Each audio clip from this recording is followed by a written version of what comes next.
Hello दोस्तों, DK class में आपका बहुत बहुत स्वागत है। आज एक नए टॉपिक के साथ पुनः आए हुए हैं। इस टॉपिक में हम डिस्कस करेंगे effective nuclear charge. Generally effective nuclear charge होते क्या हैं, इनके बारे में हम डिस्कस करेंगे। इसके पहले हमने लेक्चर अपलोड कर दिया है, वहां से आप जाकर देख सकते हैं। ये लेक्चर चैप्टर नंबर 3 का है, बीएससी फर्स्ट ईयर यानी फर्स्ट सेमेस्टर। ये 3 चैप्टर का लेक्चर है। तो आइए हम हेडिंग डालते हैं effective nuclear charge.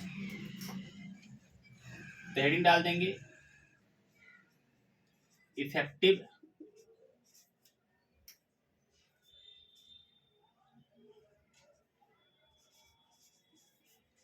Nuclear charge. तो ये हमारा हेडिंग होगा इफेक्टिव न्यूक्लियर और चार्ज।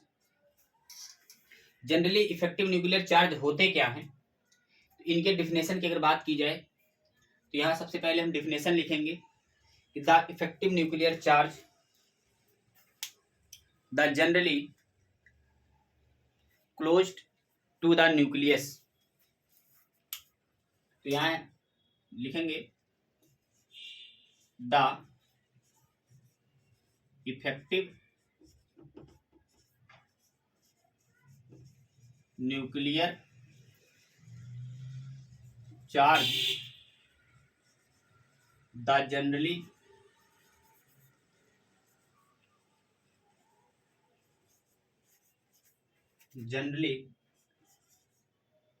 टू या जनरली क्लोज लिख लेंगे, generally close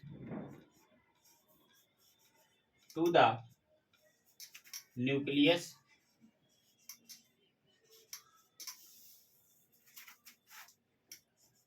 then valence electron considered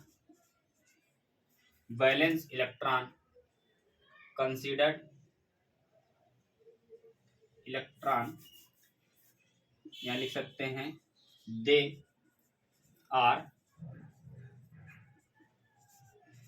considered to shield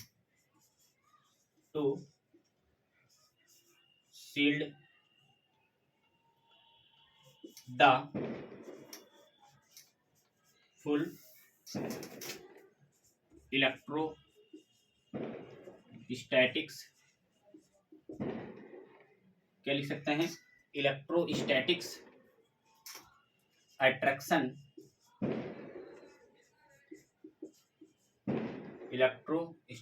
attraction of the nucleus are called effective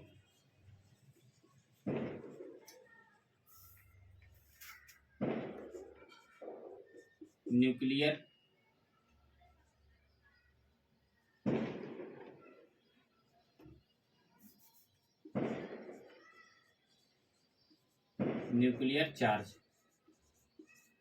क्या लिख सकते हैं, इफेक्टिव न्यूक्लियर चार्ज। एक बार और देख लेंगे, the effective nuclear charge the generally close to the nucleus then valence electron they are considered to shield the full electrostatic attraction of the nucleus are called effective nuclear charge। जो electron होते हैं वो किस प्रकार nucleus के चारों तरफ अपने शील्ड को यानी चारों तरफ घेर के, न्यूक्लियस को घेर के एक शील्ड बना लेते हैं, उसके बारे में बताया गया है। तो बात की जाए अगर effective nuclear charge left to right जाने पर क्या प्रभाव पड़ता है, टॉप टू बॉटम आने पर क्या प्रभाव पड़ता है। तो जैसे आप लेफ्ट टू राइट चलते हैं तो इफेक्टिव न्यूक्लियर चार्ज का मान बढ़ जाता है। तो यहां से अगर हम बात करें लेफ्ट, ये किसकी बात करेंगे, ये पीरियड की बात करेंगे। पीरियड ब्रैकेट में लिख दे रहे हैं लेफ्ट टू राइट, जब लेफ्ट टू राइट चलेंगे तो उन केसों में क्या होगा, यानी इफेक्टिव न्यूक्लियर चार्ज जो होगा वो क्या होगा, इंक्रीज करेगा, बढ़ जाएगा। अगर आप ग्रुप की बात करें, ग्रुप यानी top to bottom, top to bottom, तो जब अगर आप टॉप टू बॉटम चलेंगे तो वहां इफेक्टिव न्यूक्लियर चार्ज क्या कर जाएगा, डिक्रीज कर जाएगा, घट जाएगा। तो कहने का ये मतलब है अगर आप टॉप टू बॉटम चलते हैं तो इफेक्टिव न्यूक्लियर चार्ज घट जाएगा, और लेफ्ट टू राइट चलते हैं तो इफेक्टिव न्यूक्लियर चार्ज बढ़ जाएगा। ऐसा क्यों हो रहा है, तो इसके जो फार्मूले होते हैं इफेक्टिव न्यूक्लियर चार्ज के, वो होता है Z effective nuclear charge is equal to Z actual mass minus या एक्चुअल चार्ज माइनस सिग्मा। ये फार्मूला होता है इफेक्टिव न्यूक्लियर चार्ज निकालने का, जहां ये जेड बराबर क्या है, जेड बराबर इफेक्टिव न्यूक्लियर चार्ज होता है, और जेड ए सी टी बराबर क्या होता है, एक्चुअल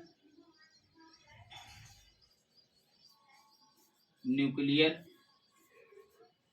चार्ज होता है, और सिग्मा बराबर क्या होता है, सिग्मा बराबर होता है शिल्डिंग इफेक्ट। क्या होता है, शिल्डिंग इफेक्ट। तो शिल्डिंग इफेक्ट क्या होता है इसके बारे में हम नेक्स्ट वीडियो में बताएंगे, शिल्डिंग इफेक्ट क्या होता है। तो आइए अगर स्ट्रक्चर के द्वारा हम समझें, हमने कहा पीरियड में अगर चलते हैं, लेफ्ट टू राइट चलते हैं तो इफेक्टिव न्यूक्लियर चार्ज का मान कैसे बढ़ता है। तो बात की जाए अगर इसी पीरियड में अगर बात की जाए तो जैसे हमने कहा लिथियम के बाद आता है बेरिलियम, इसके बाद आता है boron, carbon, nitrogen, oxygen, fluorine, then neon, ये होते हैं। और उसी प्रकार से इसके नीचे लिथियम के नीचे क्या आता है, सोडियम, और इसके नीचे क्या आता है, बेरिलियम के नीचे मैग्नीशियम, बोरान के नीचे एल्युमिनियम आ जाता है, कार्बन के नीचे सिलिकॉन आ जाता है, नाइट्रोजन के नीचे क्या आ जाता है, फास्फोरस, और ऑक्सीजन के नीचे सल्फर, फ्लोरीन के नीचे क्लोरीन, और नियान के नीचे आर्गन। तो देखिए अगर इसकी बात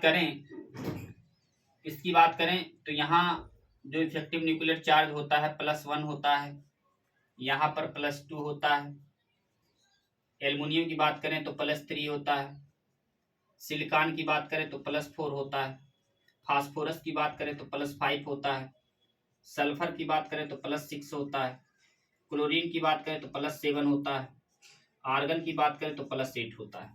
तो आप देख रहे हैं जैसे जैसे हम लेफ्ट टू राइट चल रहे हैं, लेफ्ट टू राइट चल रहे हैं, तो वहाँ इफेक्टिव न्यूक्लियर चार्ज क्या कर रहा है, इंक्रीज कर रहा है। इफेक्टिव न्यूक्लियर चार्ज क्या कर रहा है, इंक्रीज कर रहा है। इसका मतलब सबसे ज्यादा इफेक्टिव न्यूक्लियर चार्ज किसका होगा, आर्गन का, फिर क्लोरीन का, फिर सल्फर का, इसके बाद फास्फोरस, सिलिकॉन, एल्युमिनियम, मैग्नीशियम और देन सोडियम। तो इस प्रकार से इफेक्टिव न्यूक्लियर चार्ज क्या करते हैं, इंक्रीज करते हैं। अगर बात की जाए यहाँ सोडियम एटम की बात की जाए, इसके बाद देन आर्गन की बात की जाए, तो यहाँ सोडियम का अगर एटॉमिक नंबर या एटॉमिक स्ट्रक्चर हम ड्रा करें तो इस प्रकार से यहाँ प्लस हमने लगा दिया, हमने क्या लगा दिया यहाँ प्लस, ये न्यूक्लियस बना दिया, और न्यूक्लियस के चारों तरफ क्या बना दिया, एक सेल बना दिया, है ना। न्यूक्लियस के चारों तरफ एक हमने क्या बना दिया, सेल बना दिया। तो ये हो गया हमारा न्यूक्लियस, क्या हो गया ये हो गया हमारा न्यूक्लियस, नाभिक हो गया। और इसकी बात करें तो ये हमारा हो गया आउटर आउटर सेल हो गया, है ना, क्या हो गया, आउटर सेल हो गया। अब इसकी अगर बात करें तो इसको हम बोल देंगे इनर सेल, क्या बोल देंगे, इनर सेल, ये हो गया इनर सेल। अब बात की जाए इसको रिप्रेजेंट कैसे करें तो के एल एम, के सेल में इलेक्ट्रॉनों की संख्या कितनी होती है, 2 इलेक्ट्रॉन, एल में इलेक्ट्रॉनों की संख्या कितनी होती है, 8 इलेक्ट्रॉन, और एम में कितनी बचेंगी, एम में बचेंगी 1 इलेक्ट्रॉन। तो कहने का मतलब है हमने सोडियम का स्ट्रक्चर बनाया, स्ट्रक्चर, या लिख सकते हैं structure of sodium, structure of sodium, यानी लिख दे रहे हैं सोडियम, ये सोडियम का स्ट्रक्चर। इसके आउटर सेल में कितने इलेक्ट्रॉन, 1 इलेक्ट्रॉन है, वो भी एम सेल में। अब बात की जाए अगर आर्गन का हम स्ट्रक्चर ड्रा करें तो इस प्रकार से हमने आर्गन का भी स्ट्रक्चर ड्रा कर दिया, ये आर्गन का बन गया। वही चीज यहां भी होगा, इसके अंदर वाले को इनर सेल बोल देंगे, बाहर वाले को आउटर सेल बोल देंगे, आउटर सेल बोल देंगे। और इसकी बात की जाए तो इसको हम बोल देंगे न्यूक्लियस, क्या बोल देंगे, न्यूक्लियस बोल देंगे, है ना, क्या बोल देंगे, न्यूक्लियस बोल देंगे। अब बात की जाए, अब न्यूक्लियस हो गया, इसके बाद बात की जाए इसको भी अगर रिप्रेजेंट करें तो ये हो जाएगा के एल एम, ये स्ट्रक्चर ऑफ आर्गन है, क्या है, स्ट्रक्चर यानी atomic structure of argon, A R हो गया, ये एटॉमिक स्ट्रक्चर ऑफ क्या है, एटॉमिक स्ट्रक्चर ऑफ सोडियम है। अब बात की जाए इसके आउटर सेल में कितने इलेक्ट्रॉन होते हैं तो इसका होता है 2 8 8, क्योंकि इसका एटॉमिक नंबर 18 होता है, तो 2 इलेक्ट्रॉन इसमें चले जाएंगे, 8 इलेक्ट्रॉन इसमें चले जाएंगे, और 8 इलेक्ट्रॉन चले जाएंगे एम सेल में। तो आप देख सकते हैं न्यूक्लियस से इस सेल की जो अट्रैक्शन फोर्स है काफी अच्छा है, दूरियां नहीं है ज्यादा, वही सिस्टम यहाँ भी है, इस न्यूक्लियस से इस सेल आउटर सेल की दूरियां क्या है, सेम है। भाई यहाँ पर 1 इलेक्ट्रॉन प्रेजेंट थे लेकिन दूरियां उतनी ही है, यहाँ 8 इलेक्ट्रॉन प्रेजेंट थे, दूरियां उतनी ही है। तो कहने का मतलब ये है कि इनके बीच अट्रैक्शन फोर्स होता है, कैसा काम करता है, तो यहाँ पर हम लिख दे रहे हैं ये अट्रैक्शन फोर्स काम कर रहा है, वो भी किसके किसके बीच अट्रैक्शन फोर्स, यानी न्यूक्लियस टू इलेक्ट्रॉन, इलेक्ट्रॉन और न्यूक्लियस के बीच क्या होता है, अट्रैक्शन होता है। इसी कारण से आसानी से इलेक्ट्रॉन, आउटर सेल से इलेक्ट्रॉन निकल नहीं पाते हैं, जिसके कारण इनका अट्रैक्शन फोर्स सबसे अच्छा होता है। तो कहने का मतलब ये है कि ये सील्ड किए रहते हैं, न्यूक्लियस को आसानी से ये चारों तरफ सील्ड किए रहते हैं, बाहर से इलेक्ट्रॉन कोई एंट्री ना कर पाए, न्यूक्लियस को घेरे रहते हैं। तो इस प्रकार से हमने इफेक्टिव न्यूक्लियर चार्ज का फार्मूला बता दिया। इसके बाद हम पढ़ेंगे स्क्रीनिंग इफेक्ट और शील्डिंग इफेक्ट। स्क्रीनिंग इफेक्ट क्या होता है, शील्डिंग इफेक्ट क्या होता है, नेक्स्ट वीडियो में हम पुनः पढ़ेंगे। आई होप ये चीजें आपको समझ में आ गई होंगी।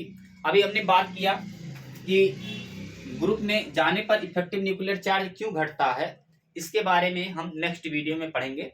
बहुत बहुत धन्यवाद। अगर वीडियो अच्छा लगा है तो लाइक करें, सब्सक्राइब करें और ज़्यादा से ज़्यादा लोगों के पास शेयर करें और बेल आइकन को जरूर दबाएं ताकि आपको सबसे पहले नोटिफिकेशन मिले। बहुत बहुत धन्यवाद।